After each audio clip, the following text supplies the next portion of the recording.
I think it's the same, you know. All right, there's a lot to talk about. Let's get into selection. Jerry Maguire. Yes. I saw this film. It's a terrific movie, by the way, so I'm not buttering you up. I said this before I met you, and didn't know I'd ever meet you, but it's a terrific movie, and I know sports agents pretty well. What made you select this? How did this project come about? I was just finished shooting Mission Impossible, and I read the script, and I knew Cameron from before. He actually... the writer. The writer and director of this picture, and I remember seeing a picture he directed called Say Anything. I didn't know that he had directed this picture, and I see his name come up, and I go, Cameron Crowe, and I see this terrific movie. And I called him after, I said, did you direct this picture? Are you the one, you know, the guy that I knew before? He did a cover interview. He'd already written Fast Times at Ridgemont High, and he said, yeah, I directed this movie. And I said, my God, you know, he's really talented. I said, if you ever have anything, you know, give me a call, you know. So he sent the script, and I thought it was a very moving, romantic story. And I just loved the richness of the characters. And it was something that, after Mission Impossible, I thought, God, this would be great to do. So it was really kind of, I met with him in New York, and I wanted to know, you know, because it's a tricky character. There's a lot of, you know, just the way in terms of how he proposes, the dynamics of the character, there's comedy and the drama. And I wanted to know, who did he think Jerry Maguire was, and, you know, what were we talking about, the same thing? And he kind of wanted to know, you know, is this feel-out period of, you know, he'd spent 4 years writing this script. It's hard to get a movie made, isn't it? Yeah. You always feel, you know, how are we ever going to get it made? And when it's done, how did we ever get it done? You know?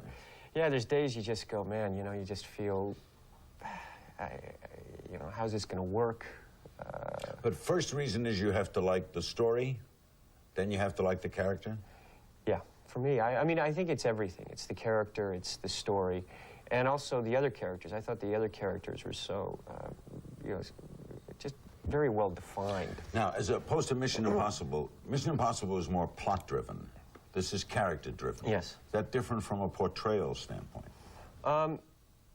Well, with a picture like, I mean, both you have to, you know, the character that I played in Mission Impossible, and this year you do have to take responsibility for the narrative at times. But it is different. Mission Impossible, you've got to really drive the story and tell the story through that character. And it's a thriller. Yeah, thriller, you know, so there's moments where you have to deliver those lines or those looks that propel the story forward.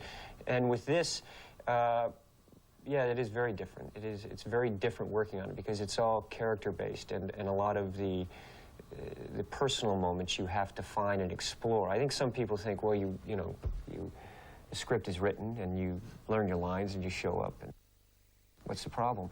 But the fun, you know, the playtime comes when you're exploring those characters and when you're working with a writer-director like Cameron. I mean, he'd rewrite right there on the set, you know. I mean, the whole, you kind of, whatever you think the movie is as a script, you've got to let it evolve during shooting, because sometimes ideas come. The finished product is never the same as when you first read it? It's never the same, and hopefully it's much better and has many more levels and layers to it. As with other products, though, where you finish it, are there times you say, well, we should have done this?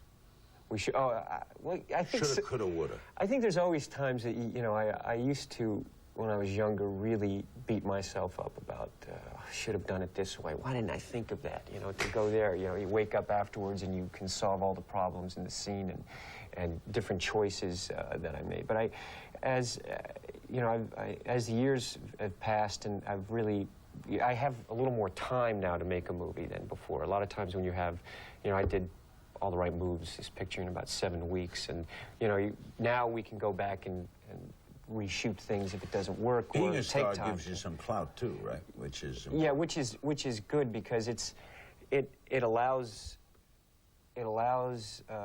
me and the people that I work with a little more artistic freedom, a little more time to work on a scene if an idea comes up, to try it out for a few extra days, or you know. Jerry Maguire it's a tricky thing. You pull it off, comedy drama.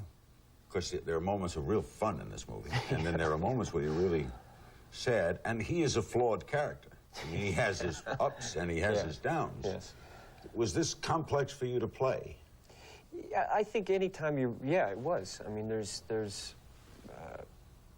it was. You know, there are things to look at and explore in the female-male relationship, which is something that I was really excited to do in terms of